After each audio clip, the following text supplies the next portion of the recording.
फड़पुर गांव सगु शुमाली से बोल रहा हूँ। ये दरिया का कटाव शुरू है दरिया सिंध में दरिया का कटाव शुरू और मेरे गांव में तकरीबन 35-40 घर नकल मकानी कर चुका है और सिटी बिल्कुल करीब आ चुकी है। ये सामने है तुम्हारे वीडियो सब कुछ। ये लोग अभी नकल मकानी कर रहे हैं।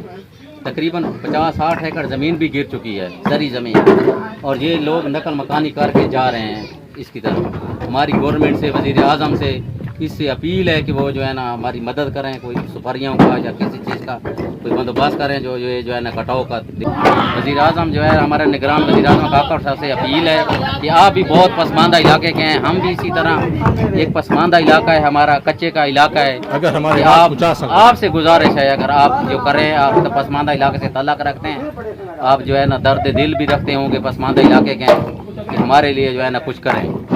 आपकी बड़ी मेहरबानी होगी। आपसे गुजारिश है पहुँचा सकते हैं तो आप तक हम जो है ना खाली ये इसके ज़रिए मीडिया के ज़रिए, इलेक्ट्रॉनिक मीडिया के ज़रिए हम आप तक आवाज़ पहुंचा रहे हैं। इससे ज़्यादा हम कुछ नहीं कर सकते।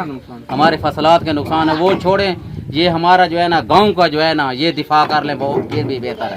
रकबा तो हमारा पहले भी दरिया में जा चुका है। बहुत बड़ा पुराना कदीमी शहर जिसमें मिडिल स्कूल, प्राइमरी स्कूल ये सारे इधर मौजूद हैं।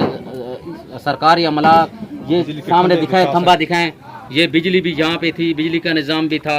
ये सारे का सारा जो है ना ज़ाया हो रहा है। आप बड़े मेहरबानी करके ये आप मकान देखें, पक्के मकान, ये लोगों के जो है ना दरिया बुर्द हो रहे हैं। आपसे गुजारिश है कि आप जो है मेहरबानी करके हमारी जो है ना इमदाद करें। ये दरिया है सामने, देखो